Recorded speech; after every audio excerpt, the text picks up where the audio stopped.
Hey everyone, this is Derrick Broze with the Conscious Resistance Network, and today we're going to talk about 5G, just a little bit of updates in the 5G struggle, the fight against 5G. Before we do that, though, I want to remind you guys to bookmark theconsciousresistance.com. It's the website you're looking at right now. This is where I post all of our content. I just finished uploading it yesterday. It took me about 2 hours to get everything updated, but everything that I've posted, written, or shared is on here, related to the finders, related to 5G, my radio shows, my podcasts. Everything you want to find is right here, including my books, including conscious music. You can also support by buying shirts and other things of that sort. And if you want to follow us on all our alternative platforms because you don't trust Facebook, YouTube, or the other shitty platforms, check out it right here. Sign up to our email newsletter. Get yourself a free ounce of kratom from My Brave Botanicals and join our little poll. Is there an afterlife? Let us know what you think. So, many of you know that I've been reporting on and working on 5G for over a year now. And you can see here, if you just go to our website and search 5G, you get quite a bit of information because we put in a lot of time researching this, and everything from looking at the technology, looking at media reports like Scientific American finally questioning 5G safety. We also had Wired finally question 5G safety, the New Yorker. I've also confronted the FCC Commissioner Brendan Carr. I've confronted Ted Cruz about 5G lawsuits that he didn't want to answer. I confronted Brendan Carr again.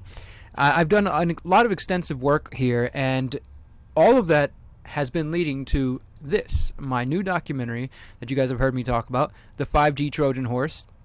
Research written and narrated by Derrick Broze, produced and edited by Jeremy Martin, who is the editor of the Finders documentary and the Epstein documentary. So I'm very happy to be working with Jeremy again on this new project. And I just wanted to give you a little bit of background and maybe focusing on some key points for those who might not be really aware or sure what my documentary is going to be about. Again, it is called the 5G Trojan Horse. And the script here is, let me see, the script is 11,000 words, 30 pages. So it timed out to be about an hour and 25 minutes, including my narration and some of the clips that we're putting in there. And you can see here in my outline, my table of contents, I have an introduction. Part 1 is going to explore what exactly is the electromagnetic spectrum, how does that work, and what are the G's, what does the G in 5G stand for, generation, cellular generation, and what have the past G's been, 1G, 2G, 3G, 4G, 5G, and what's the difference between 5G. So we take a moment to look at all that. Then I move into the specific concerns around EMFs and 5G. Again, electromagnetic fields, electromagnetic frequencies, radio frequency radiation. It's not just about 5G, it's about cell phones, it's about the laptop I'm using right now, Bluetooth, anything. All of these things have the same concerns. 5G, the big difference as we explore in this documentary is that you can't escape 5G. You can say you don't want Wi-Fi in your home and you can rewire your whole home, but when it comes to 5G, once it's everywhere, and you will be surrounded by it and swimming in what people are calling an electro-smog, whether you like it or not. So in the concerns around EMFs and 5G, we look at the health concerns. And let me see if I can scroll down there. Concerns around EMFs and 5G. I went into extensive lengths here, guys, to prove that there are definitely more than just, it's not just a couple of crank scientists out there saying that there's problems concerned with EMFs and this particular type of radiation when it comes to the health concerns. So I look at studies from the U.S., the studies outside of the U.S., because as we point out in the documentary, much of the research isn't taking place in the United States because of how corrupt things are.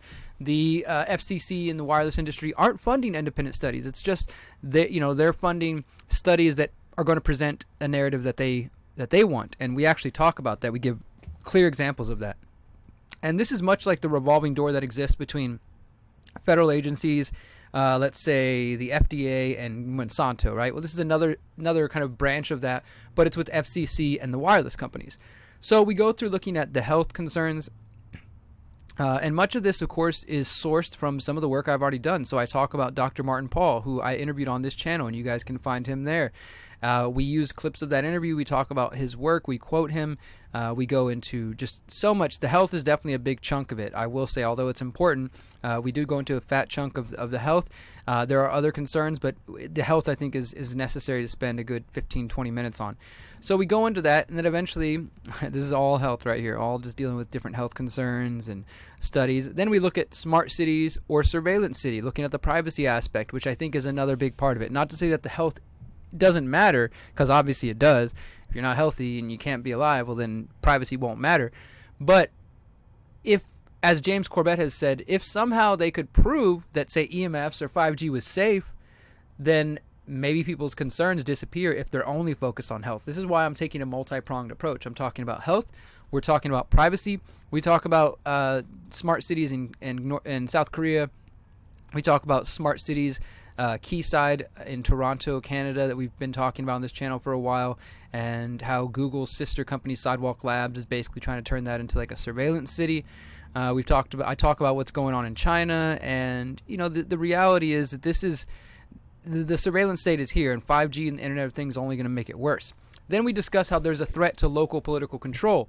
This, to me, is the bigger picture, looking at the fact that the 5G rollout is setting a precedent to usurp local power like we've never seen before. And I don't think it's just going to have to do with cell phones and Wi-Fi. It's going to be used in all kinds of areas. It started with the 1996 Telecommunications Act, as we outline in here.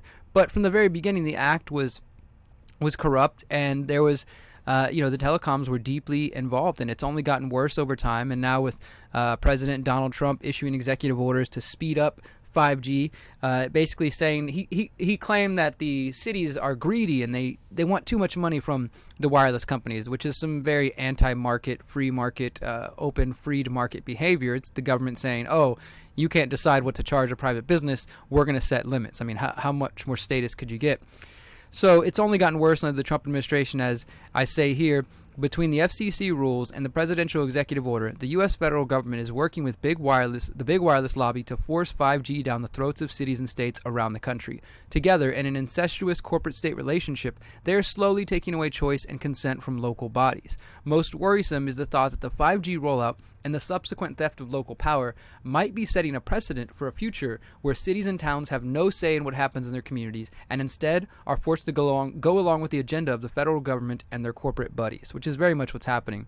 Then we look at a danger to the environment. We look at the various studies and research that's talked about the electrosmog and its effect on animals and plants and insects and the soil and the earth itself, the trees, things like that. So that's I think increasingly important.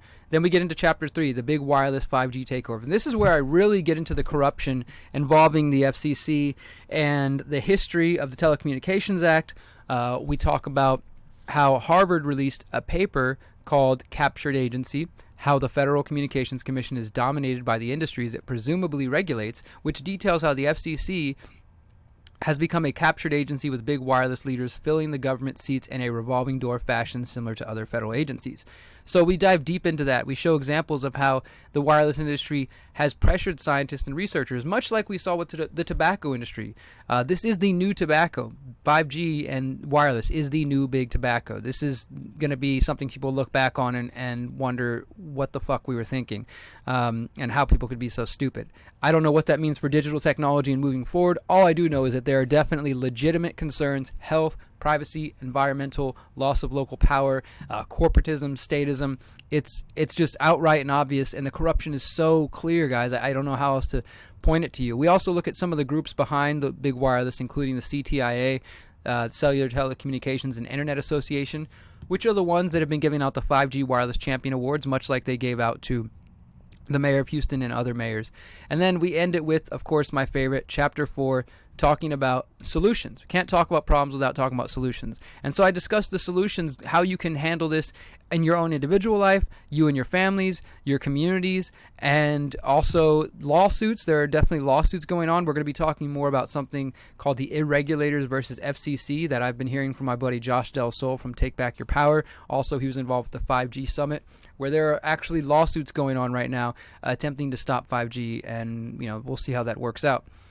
So I have put this all here, and this is the documentary, guys.